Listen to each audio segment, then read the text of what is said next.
ರಾಜ್ಯದಲ್ಲಿ ಮುಂಗಾರಿನ ಅಭಾವ ಉಂಟಾಗಿದೆ. ಜೂನ್ ತಿಂಗಳಿನಲ್ಲಿ ಶುರುವಾಗಬೇಕಾಗಿದ್ದ ಮಳೆ ಇನ್ನೂ ಕೂಡ ಆರಂಭ ಆಗದೆ ರೈತರು ಕಂಗಾಲಾಗಿದ್ದಾರೆ. ಮೊದಲೇ ಉತ್ತರ ಕರ್ನಾಟಕ ಭಾಗದಲ್ಲಿ ಮಳೆ ತೀರಾ ಕಡಿಮೆ ಆಗಿದೆ.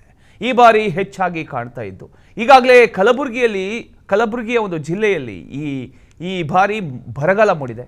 ವರುಣನಿಗಾಗಿ ಅನ್ನದಾತರು ಆಗಸದತ್ತ ನೋಡ್ತಾ ಕುಳಿತಿದ್ದಾರೆ. ಕಳೆದ ಬಾರಿ ನಿರೀಕ್ಷೆ ಮೀರಿ ಮಳೆ ಆಗಿತ್ತು. ಆದರೆ ಈ ಬಾರಿ ಮುಂಗಾರಿನ ಮೊದಲ ತಿಂಗಳೇ ಬರಗಾಲ ಸೃಷ್ಟಿಯಾಗಿದ್ದು ರೈತರು ಕಂಗಾಲಾಗಿ ಚಿಂತಿಸಬೇಕಾದಂಥ ಪರಿಸ್ಥಿತಿ ನಿರ್ಮಾಣ ಆಗಿದೆ.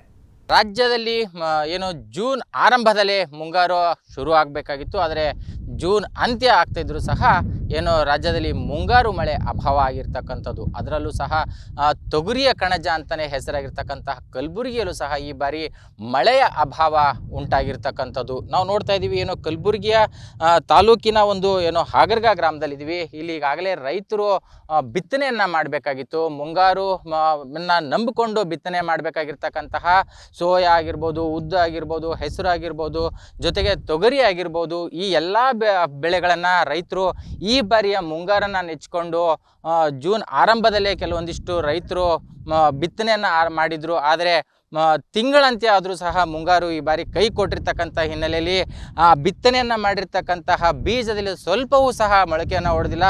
ನಾವು ನೋಡ್ತಾ ಇದ್ದೀವಿ, ಹೊಲದಲ್ಲಿ ಎತ್ತ ಹಾಯಿಸಿದ್ರೂ ಸಹ ಕೇವಲ ಬರಡು ಭೂಮಿ ಥರನೇ ಕಾಣ್ತಾ ಇರ್ತಕ್ಕಂಥದ್ದು. ಹಾಕಿರ್ತಕ್ಕಂತಹ ಬೆಳೆಯೂ ಸಹ ಮೇಲೆ ಬರ್ತಾ ಇಲ್ಲ. ಒಂದು ಕಡೆ ರೈತರು ಈ ಬಾರಿ ಅಂದರೆ ಕಳೆದ ಬಾರಿಯ ಒಂದು ಬರಗಾಲದಿಂದ ಕಂಗೆಟ್ಟಿರ್ತಕ್ಕಂಥ ರೈತರು ಈ ಬಾರಿ ಒಂದು ಒಳ್ಳೆಯ ಉತ್ತಮವಾದಂತಹ ಒಂದು ಮಳೆಯ ನಿರೀಕ್ಷೆಯನ್ನು ಇಟ್ಕೊಂಡಿದ್ರು. ಈ ಬಾರಿಯ ಮುಂಗಾರು ಮಳೆ ಹೆಚ್ಚಾಗಬಹುದು.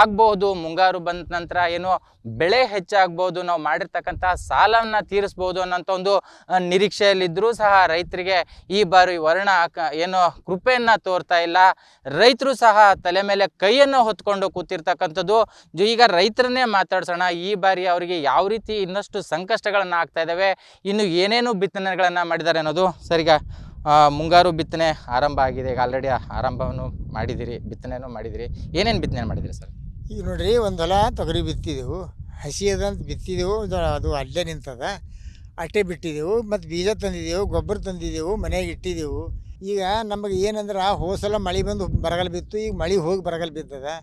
ಈಗೆಲ್ಲ ರೈತರು ಸಂಘಟನೆದಾಗಾರ ಗೊಬ್ಬರಕ್ಕೆ ಹೋದ 1400 ಮಾಡಿದ್ರೆ ಈ ವರ್ಷ 1800 ಎಲ್ಲಕತ್ತಾರ. ಗೊಬ್ಬರ ರೇಟ್ ಭೀ ರೈತರ ಸಲಕ್ಕೆ ಸಲ ಕಮ್ಮಿ ಮಾಡಿಲ್ಲ, ಹೆಚ್ಚಿಗೆ ಅದ. ಈಗ ಹೆಂಗೆ ಮಾಡ್ತಾರೆ ರೈತರು? ಏನಕ್ಕೆ ಏನು ನಮ್ಮ ಸಾಲ ಮನ್ನಾ ಮಾಡ್ತಾರೇನೋ ಏನು ಮಾಡ್ತಾರೋ ಅಂತ ವಿಚಾರ ಮಾಡತ್ತೀವಿ. ಇಲ್ಲಾಂದ್ರೆ ಏನಂದ್ರೆ ಎಲ್ಲ ಸಾಲ ಮಾಡಿ ತಂದಿದ್ದೆವು, ತಿರುಗಿ ಕೊಡಬೇಕಾದ್ರೆ ಹೈರಾಣದ. ಈ ಜೀವ ಕೊಡ್ಬೇಕಾಗ್ತದೆ. ಈ ಪಾಳಿ ಬಂದದ, ಮಳೆ ಬಂದ್ರೆ ತೊಗರಿ ಆಗ್ತದೆ, ಅದಕ್ಕೆ ಬಿಟ್ಟರೆ ಮತ್ತೊಂದು ಆಗಲ್ಲ. ನಾವು ಸರ್ಕಾರಕ್ಕೆ ಏನು ಹೇಳ್ತೇವೆ ಅಂದ್ರೆ ರೈತರ ಕಡೆ ನಿಗಾ ಇಡ್ರಿ, ನೋಡಿರಿ, ರೈತರು ಸಾಲಾರೆ ಮನ್ನಾ ಮಾಡಿರಿ, ಏನು ಪರಿಹಾರ ಕೊಡ್ರಿ ಅಂತ ಬೇಡ್ಕೊತೀವಿ ಸರ್. ಭಾಳ ಪಾಪ ಭಾಳ ಅಂದರೆ ಆ ಕೂಲಿ ಕಾರ್ಮಿಕರಿಗೆ ವೇಜಸ್ ಕೊಟ್ಟು ಎಲ್ಲ ಮಾಡಿ ಏನು ಬಿತ್ತನೆ ಮಾಡ್ತಾರೆ. ಆ ಮೊಳಕೆನೇ ಹೊಡೆದಿಲ್ಲ ಅಂತಂದ್ರೆ ಅದು ಅಂದರೆ ಬಿತ್ತಿದೆಲ್ಲ ಹಾಳಾಯಿತು. ಆ ಪರಿಸ್ಥಿತಿ ಬಂದದ್ದು ಇವತ್ತು. ಈ ಥರದ ವಾತಾವರಣದಲ್ಲಿ ಜನಪ್ರತಿನಿಧಿಗಳಾಗಲಿ ಅಥವಾ ಮಂತ್ರಿಗಳಾಗಲಿ ಯಾರೇ ಇರಲಿ, ಖಂಡಿತ ತಕ್ಷಣ ನಮ್ಮ ಪರಿಸ್ಥಿತಿ ಏನದ ಸರಿಪಡಿಸ್ಲಿಕ್ಕೆ ಏನು ಮಾಡಬೇಕು ಅದನ್ನು ಕಾರ್ಯಪ್ರವೃತ್ತ ಆಗಬೇಕು. ನಿಜವಾಗಿ ಹೇಳ್ಬೇಕಂತಂದ್ರೆ ಯಾರೂ ಈ ಕಡೆ ಗಮನ ಇಲ್ಲ. ನಾನು ಯಾವ ಮಿನಿಸ್ಟ್ರ್ ಆಗಲಿ ಅಂತಂದಂತೆ ಓಡಾಟ ನಡೆದ್ರೆ ಇದೆಲ್ಲ ಕೆಲಸ, ಜನಪರಿಹಾರ ಕೆಲಸ ಯಾರು ಮಾಡಬೇಕು?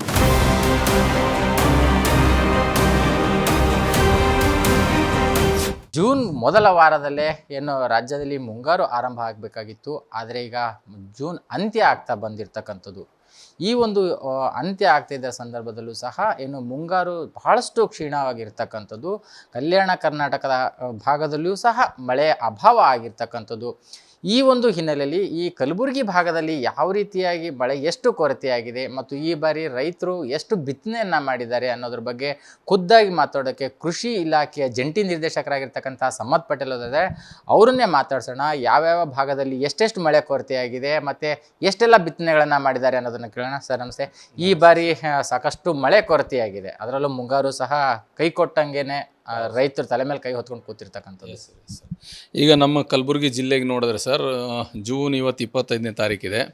ಇಲ್ಲಿವರೆಗೆ ನಮಗೆ 89.2 ಮಿಲಿಮೀಟ್ರ್ ಮಳೆ ಬರಬೇಕಾಗಿತ್ತು. 41.3 ಮಿಲಿಮೀಟ್ರ್ ಮಳೆ ಬಂದಿದೆ. 54% ಶೇಕಡ ಮಳೆಯ ಕೊರತೆ ಇದೆ. ಹೋದ ವರ್ಷ ನಾವು ಜೂನ್ ಅಂತ್ಯಕ್ಕೆ ನಾವು ನೋಡಬೇಕಾದ್ರೆ 107 ಮಿಲಿಮೀಟರ್ ನಮಗೆ ಮಳೆ ಬರಬೇಕಾಗಿತ್ತು. ಬರೀ 69 ಮಿಲಿಮೀಟರ್ ಮಳೆ ಬಂದು ಅಲ್ಲಿ ಸಹಿತ 35% ಹೋದ ವರ್ಷ ಕೊರತೆ ಇತ್ತು. ಆದ್ರೆ ಹೋದ ವರ್ಷ ಮೇಲೆ ಚೆನ್ನಾಗಿ ಮಳೆ ಬಂದಿದ್ದಕ್ಕಾಗಿ ಬಿತ್ತನೆ ಒಂದು ಸ್ವಲ್ಪ ಹೆಚ್ಚಿನ ಪ್ರಮಾಣದಲ್ಲಾಗಿ ಈಗ ನಮ್ಮಲ್ಲಿ ಜೂನ್ ಅಂತ್ಯಕ್ಕೆ 4,04,000 ಹೆಕ್ಟೇರ್ ಪ್ರದೇಶದಲ್ಲಿ ಅಂದರೆ 45% ಬಿತ್ತನೆ ಆಗಿತ್ತು ಹೋದ ವರ್ಷ. ಈ ವರ್ಷ ನಮಗೆ 8,80,000 ಹೆಕ್ಟೇರ್ ನಮ್ಮ ಗುರಿಗೆ ಅನುಗುಣವಾಗಿ 1,14,000 ಹೆಕ್ಟೇರ್ ಅಷ್ಟೇ ಬಿತ್ತನೆ ಆಗಿದೆ. 12% ಮಾತ್ರ ಬಿತ್ತನೆ ಆಗಿದೆ. ಇದು ಪ್ರಮುಖ ಕಾರಣ ಅಂದರೆ ಈಗೇನು ಮಳೆ ಕೊರತೆ ಕಾಣಿಸ್ತಾ ಇದೆ, ಅದಕ್ಕಾಗಿದೆ. ನಮ್ಮ ಕಲಬುರಗಿ ಜಿಲ್ಲೆನ 2 ಭಾಗಗಳಾಗಿ ನಾವು ವಿಂಗಡಿಸಿದಲ್ಲಿ ಪೂರ್ವ ಮತ್ತು ಪಶ್ಚಿಮ. ಪೂರ್ವ ಭಾಗದಲ್ಲಿ ಮಾತ್ರ ಮಳೆ ಬಂದಿದೆ. ಚಿಂಚೋಳಿ, ಚಿತ್ತಾಪುರ, ಸೇಡಂ, ಕಾಳ್ಗಿ ಮತ್ತು ಶಾಬಾದ್ ತಾಲೂಕಿನಲ್ಲಿ ಅಲ್ಲಷ್ಟೇ ಒಂದು ಸ್ವಲ್ಪ ಬಿತ್ತನೆ ಆಗಿದೆ. ಈಗಿರೋ ಫೋರ್ಕ್ಯಾಸ್ಟಿಂಗ್ ಪ್ರಕಾರ 1 ವೀಕ್ ಮಳೆ ಬರ್ತದೆ ಅಂತ ಹೇಳ್ತಿದ್ದಾರೆ ಸರ್. 25ರಿಂದ ಬಂದರೆ ನಮ್ಮಲ್ಲಿ ಬಿತ್ತನೆ ಮಾಡ್ಬೋದು. ಈಗ ಜೂನ್ ಅಂತ್ಯದವರೆಗೆ ಸಹಿತ ಉದ್ದು, ಹೆಸರು, ಸೋಯಾಬೀನ್ ಬಿತ್ತನೆ ಮಾಡ್ಬೋದು. ತೊಗರಿನ ಜುಲೈ ಅಂತ್ಯದವರೆಗೆ ಬಿತ್ತನೆ ಮಾಡ್ಬೋದು ಸರ್. ಹತ್ತಿ ಜುಲೈ ಅಂತ್ಯದವರೆಗೆ ಬಿತ್ತನೆ ಮಾಡ್ಬೋದು. ಸಜ್ಜೆ ಇದೆ, ಸೂರ್ಯಕಾಂತಿ ಇದೆ, ಮೆಕ್ಕೆಜೋಳ ಇದೆ. ಇವು ಏನದಲ್ಲ ಆಗಸ್ಟ್ನಲ್ಲಿ ಸಹಿತ ಬಿತ್ತನೆ ಮಾಡ್ಬೋದು. ಆಲ್ರೆಡಿ ನಾವು ಪರ್ಯಾಯ ಬೆಳೆ ಯೋಜನೆಯನ್ನು ನಾವು ಪ್ಲ್ಯಾನ್ ಮಾಡಿದ್ದೀವಿ. ಅದಕ್ಕೆ ಬೇಕಾದಂಥ ಬೀಜದ ಸಹಿತ ನಾವು ವ್ಯವಸ್ಥೆ ಮಾಡ್ಕೊಂಡು ಇಟ್ಕೊಂಡಿದ್ದೀವಿ. ಪರ್ಯಾಯ ಬೆಳೆ ಅದ್ರ ಬದಲಾಗಿ ಯಾವ ಬೆಳೆ ಬೆಳಿಬೋದು ರೈತ ಬಾಂಧವರು, ಅದರದ್ದು ಸಹಿತ ನಾವು ಮಾಹಿತಿಯನ್ನು ರೈತರಿಗೆ ನಮ್ಮ ರೈತ ಸಂಪರ್ಕ ಕೇಂದ್ರಗಳ ಮೂಲಕ ಕೊಡೋಕ್ಕೆ ಪ್ರಯತ್ನ ಮಾಡ್ತೇವೆ.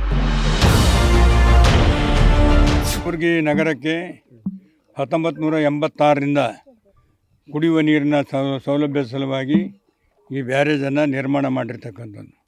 ಅಲ್ಲಿ ಇಲ್ಲಿವರೆಗೂ ಕೂಡ ಭೀಮಾ ನದಿಯಿಂದ ಬರ್ತಕ್ಕಂಥ ನೀರು ಸಪ್ಲೈ ಆಗ್ತಿತ್ತು. ಇದು ಕ್ರಮೇಣ ಹೂಳು ತುಂಬಿ ಕೇವಲ 1-1.5 ಫೀಟ್ ಉಳಿದಿತ್ತು ನೀರಿಲ್ಲಿ, ಅಷ್ಟೇ. ಉಳಿದಿದ್ದೆಲ್ಲ ಹೂಳು ತುಂಬಿ ಹೋಗಿತ್ತು. ಅಂಥ ಪರಿಸ್ಥಿತಿಯಲ್ಲಿ ಭಾಳ ಗೊಜ್ಜು ನೀರು ಬರ್ತಕ್ಕಂಥದ್ದು ಒಂದು ವಾತಾವರಣ ಕಲಬುರಗಿ ನಗರದ ಕುಡಿಯುವ ನೀರಿನ ಸಮಸ್ಯೆ ಆಗಿತ್ತು. ಅದನ್ನು ಮನಗಂಡು 2 ನಾವು ಬಂದ ತಕ್ಷಣ, ಹೊಸ ಸರ್ಕಾರ ಬಂದ ತಕ್ಷಣ ನಮ್ಮ ಉಸ್ತುವಾರಿ ಸಚಿವರು, ಮಹಾನಗರ ಪಾಲಿಕೆ ಕಮಿಷನರವರು, ಮೇಯರು ಎಲ್ಲರೂ ಇಲ್ಲಿಗೆ ಬಂದು ನೋಡಿ ಇದನ್ನು ಪರಿಸ್ಥಿತಿ ಈ ಹೂಳೆತ್ತುವ ಕಾರ್ಯಕ್ರಮ ಆಗಬೇಕು. ಮತ್ತು ಗೇಟ್ಗಳು ಕೂಡ ಸುಮಾರು 41 ವರ್ಷಗಳ ಹಿಂದೆ ಮಾಡಿರ್ತಕ್ಕಂಥ ಗೇಟ್ಗಳು ಕೊಳೆತು ಅಲ್ಲಿಂದ ಸೋರಿ ನೀರು ಕೂಡ ಹೋಗ್ತಿತ್ತು. ಹೀಗಾಗಿ ನಮಗೆ ನೀರು ಕೂಡ ಸರಿಯಾಗಿ ಸಿಗ್ತಿರಲಿಲ್ಲ ಮತ್ತು ಶುದ್ಧ ಕುಡಿಯುವ ನೀರು ಕೂಡ ಸಿಗ್ತಿರಲಿಲ್ಲ. ಇವೆರಡನ್ನ ಏನಪ್ಪ ಅಂದ್ರೆ ಮಾಡಿ ಕಲಬುರಗಿಯಿಂದ ಕಲುಷಿತ ನೀರು ಬರ್ತಕ್ಕಂಥದ್ದಲ್ಲಿ ಕೂಡ ವಾಟರ್ ಫಿಲ್ಟರ್ ಮಾಡಿ ಅಲ್ಲಿಂದ ಸೋಸಿ ಒಳ್ಳೆಯ ನೀರು ಸಂಸ್ಕರಣಾ ಘಟಕದಿಂದ ಇಲ್ಲಿಗೆ ಬರ್ತಕ್ಕಂಥ ವಿಚಾರವಾಗಿ ಅದಕ್ಕೂ ಕೂಡ ಹಣ ಇಟ್ಟು ಇದಕ್ಕೂ ಕೂಡ ಒಂದು 5 ಕೋಟಿ ರೂಪಾಯಿ ನಮ್ಮ KKRDBಯಿಂದ ನಮ್ಮ ಉಸ್ತುವಾರಿ ಸಚಿವರು ಪ್ರಿಯಾಂಕಾ ಖರ್ಗೆ ಅವರು ಕೊಟ್ಟು ಟೆಂಡರ್ ಆಗಿ ಕಲಬುರಗಿ ನಗರಕ್ಕೆ ಪ್ರಿನ್ಸಿಪಾಲ್ ಸೆಕ್ರೆಟರಿ UD ಮತ್ತು ಪ್ರಿನ್ಸಿಪಾಲ್ ಸೆಕ್ರೆಟರಿ MI ಅವರು ಪದೇ ಬಂದು ಇದನ್ನು ಟೆಂಡರ್ ಆಗಿತ್ತು. ಅದನ್ನು ಈ ಸಲ ನಾವು ಹೂಳೆತ್ತದೇ ಹೋದರೆ ಕುಡಿಯೋ ನೀರಿನ ತೊಂದರೆ ಆಗ್ತದೆ ಅಂತ ಹೇಳಿ ಒಂದು ರಿಂಗ್ ಬಂಡನ್ನು ಅಲ್ಲಿಂದ ಹಾಕಿ 5 ಕೋಟಿ ರೂಪಾಯಿ ಟೆಂಡರ್ನಲ್ಲಿ ಹಾಕಿ ಇಲ್ಲಿಂದ ಹೂಳೆತ್ತುವ ಕಾರ್ಯಕ್ರಮ ಮತ್ತು ಈ ಬ್ಯಾರೇಜ್ಗೆ 950 ಗೇಟ್ಗಳು ಒಟ್ಟಾರೆ. ಈ 900 ಗೇಟ್ಗಳಲ್ಲಿ 600 ಗೇಟ್ಗಳು ಹೊಸದಾಗಿ